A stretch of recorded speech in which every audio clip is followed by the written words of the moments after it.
सभी को नमस्कार। अम्मा भगवान शरणम। श्री कल्की के दिव्य उपस्थिति को बुलाते हुए अभी हम प्रार्थना करेंगे। ॐ श्रीं सर्वदेव परं करुण परं ज्योते नमः।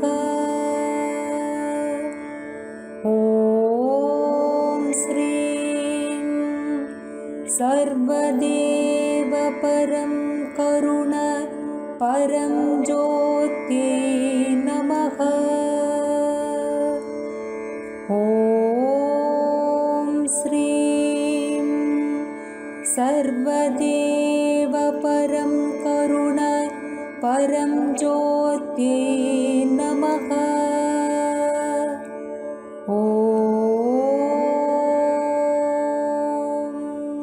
धीरे आंखें खोलिए। कल के गुरुकुल में आप सभी का स्वागत है। श्री अम्मा भगवान ने कई सारे टीचिंग्स दिया है आपके इहम और परम में मार्गदर्शन प्राप्त करने के लिए। इन टीचिंग्स को YouTube में धर्मा वीडियोस के नाम से पेश किया गया है। उनमें से आज हम धर्मा 76 में दिए गए टीचिंग्स को चलिए देखेंगे। श्री कल्की के द्वारा प्रतिदिन भौतिक चमत्कार पूरे विश्व में हो रहे हैं। हम प्रतिदिन ऐसे ही एक चमत्कार आपको प्रस्तुत करते हैं। चमत्कार प्राकृतिक सिद्धांत का विरुद्धाचरण नहीं करते, वो उच्च सिद्धांतों के अनुयायी होते हैं। चमत्कार के उद्देश्य है आपके मन के चंगुल से आपको मुक्त करना। यहाँ आप देख सकते हैं अम्मा भगवान के पादुकाओं से कैसे शहद प्रत्यक्ष हुआ है।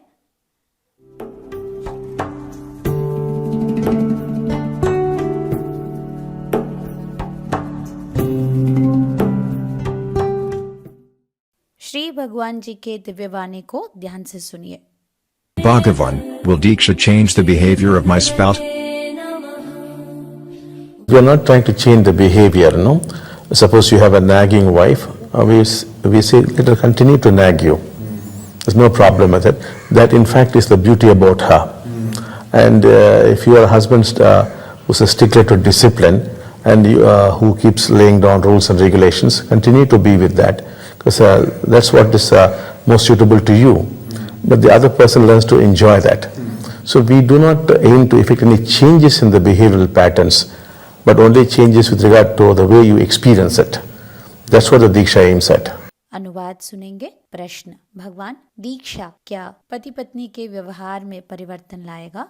श्री भगवान जी ने कहा, हम आपके व्यवहार में परिवर्तन लाने की कोशिश नहीं कर रहे हैं। मान लीजिए आपके पत्नी बहुत बोलती रहती है, उनको ऐसे ही बोलने दे, उससे कोई समस्या नहीं है, क्योंकि वही उनका सुंदरता है। अगर पति अनुशासन पालन करना चाहते हैं, हर चीज में वो रूल्स रेगुलेशंस रखते रहते हैं, वो ऐसे ही रह सकते हैं, क्योंकि वैसे ही उनको सूट करेगा। किंतु दीक्षा के माध्यम से व्यक्ति सामने वाले जैसे भी हो उनको वैसे ही एंजॉय करेंगे, उनको परिवर्तन करने की कोशिश नहीं करेंगे। हम यहाँ पर लोगों के व्यवहार को परिवर्तन करने के लिए हम यहाँ दीक्षा नहीं दे रहे, किंतु दीक्षा के जरिए आप एक दूसरे को अनुभव करना शुरू करते हैं। दीक्षा इसी एक उद्देश्य के साथ दिया जाता है जिससे आप जीवन को एंजॉय करेंगे।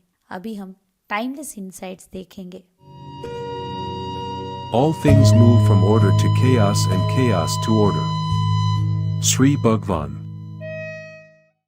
सभी चीजें व्यवस्था से अव्यवस्था और अव्यवस्था से व्यवस्था की ओर चलते हैं। उदाहरण के लिए मान लीजिए आप 6 महीने अपने स्वास्थ्य के ऊपर बहुत अच्छे से कार्य किए हैं, जहाँ पर आप सही समय पर खाना, व्यायाम करना, सही नींद, सब कुछ 6 महीने के लिए आपने अच्छे से ख्याल रखा।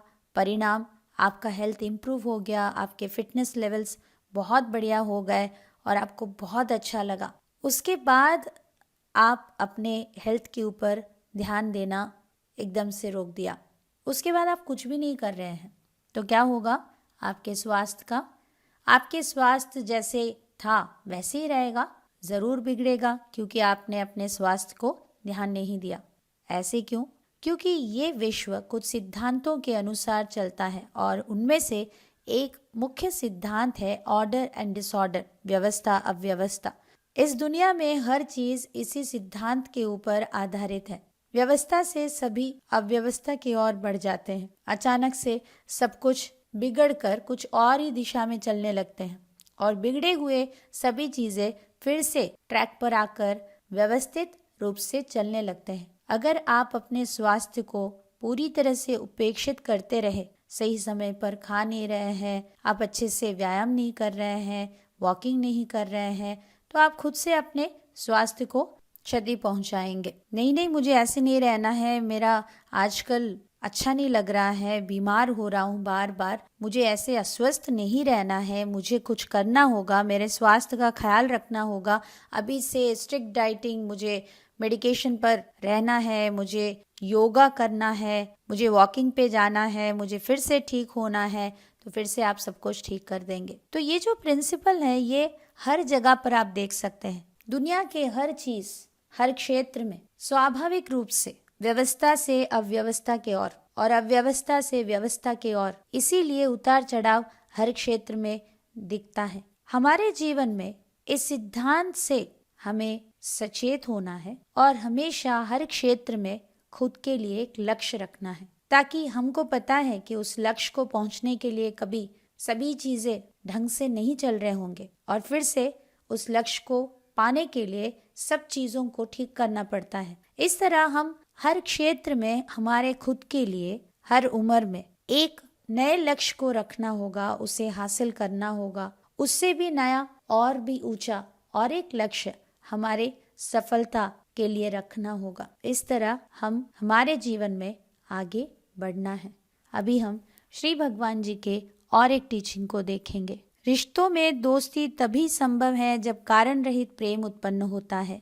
आज हमारे जीवन में बहुत सारे दोस्त हैं, बहुत सारा दोस्ती भी है। फ्रेंड्स, फ्रेंडशिप, ये सारे वर्ड्स तो हम ऐसे ही यूज करते रहते हैं, किंतु ये दोनों भिन्न भिन्न चीजें हैं। आज आपके कई सारे दोस्त हो सकते हैं जिनसे आप मदद लेते हैं, जो आपको सपोर्ट करते हैं, कभी इमोशनली, कभी फिनेंशियली, कभी फिजिकली आके आपको मदद करते हैं। ये सभी सपोर्ट आप भी कर रहे हैं, वो भी कर रहे हैं, किंतु कहीं ना कहीं आप अगर गहराई से देखेंगे तो आपके अच्छे अच्छे दोस्तों के साथ भी ईगो क्लैशेस होते रहते हैं। वहां पर भी डोमिनेशन, उनके डोमिनेशन को रिजेक्ट करना, अपनी सच्चाई को अपने दोस्तों के सामने छुपाना, उनके सामने कई सारे इमेजेस को प्रोजेक्ट करके एक मास्क पहन के घूमना। कई बार आप अपने फ्रेंड्स के साथ या कोई ग्रुप में आप जब होते हैं, जिनसे आप कंफर्टेबल फील करते हैं, जिनको आप पसंद करते हैं, हम मान लेते हैं कि वो हमारे दोस्त हैं क्योंकि उनसे हमारा काम है या उनसे दोस्ती करना हमारा एक जरूरत है।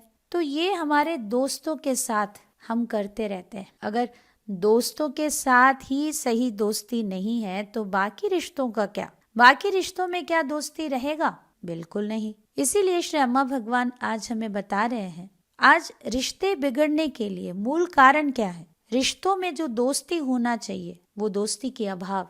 श्री अम्मा भगवान कहते हैं पति पत्नी के रिश्ते में अच्छी दोस्ती होना चाहिए, माता पिता और संतान के बीच में बहुत अच्छा दोस्ती होना चाहिए, एम्प्लॉय एम्प्लॉयर, कलीग्स, हर रिलेशनशिप में फ्रेंडशिप का कितना महत्व है वो हमें समझना है। और ऐसे फ्रेंडशिप तभी संभव है जब कारण रहित प्रेम को आविष्कार करेंगे। अगली टीचिंग को देखेंगे। जहाँ विभाजन है वहाँ दुख है।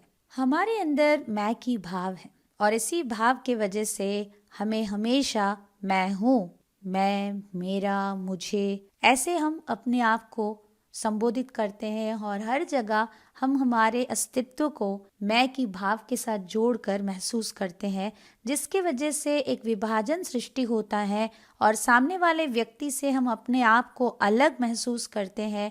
तुम, मैं, ये विभाजन क्रिएट हो गया। जैसे ही हमने मैं करके कहा है तो वहां पर तुम या तुम्हारा अपने आप आ गया। एक परिवार में जब आप मैं करके बोलते हैं तब आप केवल अपने आप को संबोधित कर रहे हैं। अगर आपके गली में आप मैं करके बोल रहे हैं या हमारा बोल रहे हैं तो आपका परिवार भी है। जब दुनिया में आप हम बोलते हैं तो वहां पर आप अपने देश के बारे में बात कर रहे हैं। हमारे ये मैं और तुम्हारा ये जो विभाजन है, यही एक मौलिक कारण है जिसने सभी प्रकार के विभाजन को इस दुनिया में सृष्टि किया है। फिर चाहे वो सामाजिक तौर से हो, राजनीति के तौर से हो, आर्थिक तौर से हो, हर प्रकार के विभाजन जो संघर्ष का जड़ है, और वो संघर्ष हमें केवल सफरिंग, दुख ही देता है। अभी हम सफलता का रहस्य देखेंगे। Hope for the best. Be prepared for the worst. श्रेष्ठ होने की आशा रखिए, निकृष्टता के लिए तैयार रहें। हमारे जीवन में कुछ भी करने के लिए हमें लक्ष्य रखना बहुत जरूरी है, और उसे हासिल करने के लिए हमें अच्छे से योजना बनाना चाहिए। मगर याद रखिए कि ऐसे कोई श्योरिटी नहीं है कि कोई भी आपका प्लान 100% काम कर जाएगा। इसीलिए हम जो भी स्ट्रैटेजीज बनाएंगे उसमें हमें प्लान ए होना चाहिए, प्लान बी होना चाहिए, प्लान बी अगर फेल हो गया तो प्लान सी होना चाहिए, क्योंकि हमें नहीं पता कि हमारे साथ क्या क्या होने वाला है। हमारे प्लानिंग में ये भी रहना चाहिए कि आगे जाकर हम ऐसे एक परिस्थिति में हो सकते हैं जहां पर हमें नहीं समझ में आएगा कि हमें क्या करना है, तब मुझे क्या करना होगा। अगर सभी प्लान्स फेल हो जाते हैं तो मुझे वो ग्राउंड रियलिटी को फेस करना होगा, तो तब मुझे क्या क्या स्टेप्स लेना होगा। इस तरह हमें हमारे गोल्स के साथ साथ हर प्रकार की संभवता को पहले से ही सोचकर उसके लिए भी तैयार होना होगा। हमें हमारे सक्सेस के लिए बहुत सारा प्रिपरेशन करना है। साथ ही साथ अगर हम फेल हो भी जाते हैं तो उसके लिए भी हमें तैयार रहना है। तब अपने आप को और हमारे कार्य को हम कैसे निभाएंगे, तब जाके आप अपने आप को मजबूत और प्रैक्टिकल होकर आपको क्या करना होगा उसके ऊपर फोकस कर सकते हैं। उदाहरण के लिए आपने एक गोल रखा कि मुझे बड़े कंपनी के बहुत बड़े बॉस बनना है, और उसके अनुसार आपने बहुत सारा प्लानिंग किया है। आपने एक स्टार्टअप शुरू किया है, लोन्स के साथ बहुत सारा मेहनत किया, मार्केटिंग एग्जीक्यूटिव्स के साथ आपके प्रोडक्ट को वर्ल्ड में इंट्रोड्यूस करने के लिए क्या क्या करना होगा, हर प्रकार के संभव प्रयत्न आपने किया। किंतु अचानक से दुनिया का परिस्थिति ऐसा हुआ, रशिया और यूक्रेन में युद्ध शुरू हो गया, जिसके कारण बहुत सारी चीजें बदल गई। और ऐसी एक परिस्थिति आएगा करके आप कभी नहीं सोचे। तो ऐसी अगर परिस्थिति आ गया, उसके लिए ऑल्टरनेटिव्स आपने क्या सोच के रखा है, आपको वो भी तैयार रखना होगा। ये सभी चीजें अगर काम नहीं करेंगे तब आपको क्या करना होगा, वो भी आपको पहले से ही सोचना होगा। इसीलिए हमेशा अपना बेस्ट दीजिए, जो आप जरूर देंगे। श्रेष्ठ बनने की कोशिश हमें करते रहना है। साथ ही साथ हमें हमारे जीवन में ऐसे कुछ चीजें जो हमें नहीं पता, अगर वो सब हो जाता है तो हमें निकृष्टता के लिए भी तैयार रहना होगा। अभी हम कल्कि के चमत्कार को देखेंगे। मैं झारखंड के धनबाद से रेणुका मंडल हूँ। एक दिन मेरी प्रार्थना के दौरान श्री कल्कि की कृपा से मैं एक चरण अवस्था में चली गई।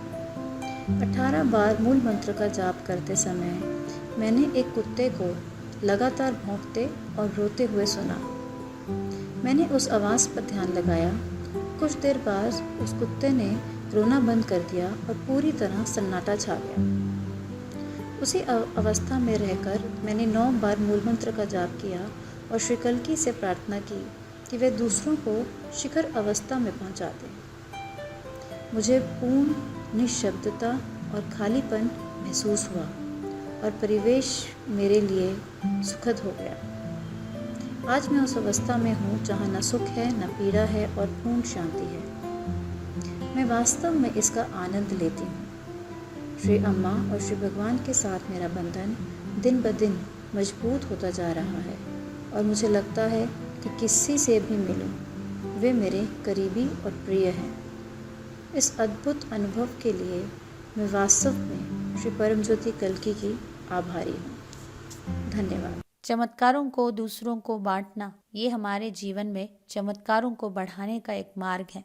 तो ज़रूर आप भी अपने चमत्कारों को शेयर करते रहिए। आंखें बंद रखते हुए अभी हम जो कुछ भी सुना है इसे कुछ समय के लिए मनन करेंगे।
प्रार्थना का समय है।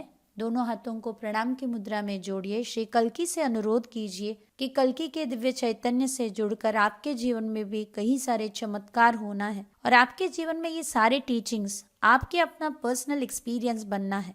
ऐसे अभी हम प्रार्थना करेंगे। ॐ श्रीं सर्वदेव परं करुण परं ज्योत्यै नमः।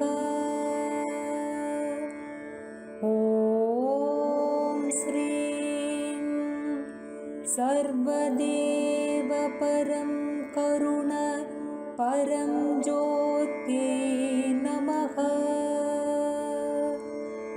ॐ श्रीं सर्वदेव परं करुण परं ज्योत्यै नमः।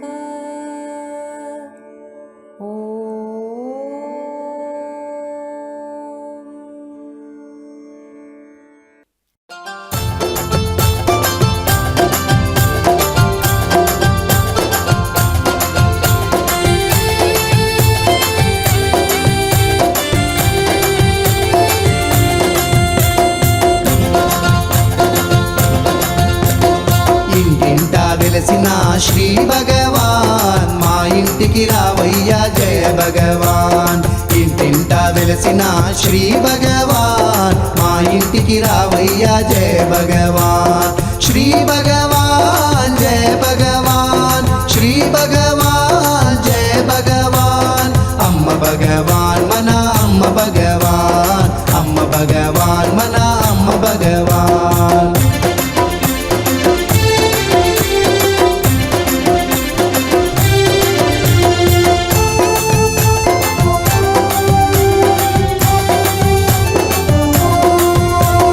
నా పూజలందుకో శ్రీ భగవాన్, నా సేవలందుకో జయ భగవాన్. నా పూజలందుకో శ్రీ భగవాన్, నా సేవలందుకో జయ భగవాన్. తల్లి ప్రేమనీయమయ శ్రీ భగవాన్, తల్లి ప్రేమనీయమయ శ్రీ భగవాన్. తండ్రి కరుణ చూపవయ జయ భగవాన్, తండ్రి కరుణ చూపవయ జయ భగవాన్. శ్రీ భగవాన్ జయ భగవాన్, శ్రీ భగవాన్ జయ భగవాన్. అమ్మ భగవాన్ మన అమ్మ భగవాన్, అమ్మ భగవాన్ మన అమ్మ భగవాన్. सभी को धन्यवाद। नमस्कार। अम्मा भगवान शरणम।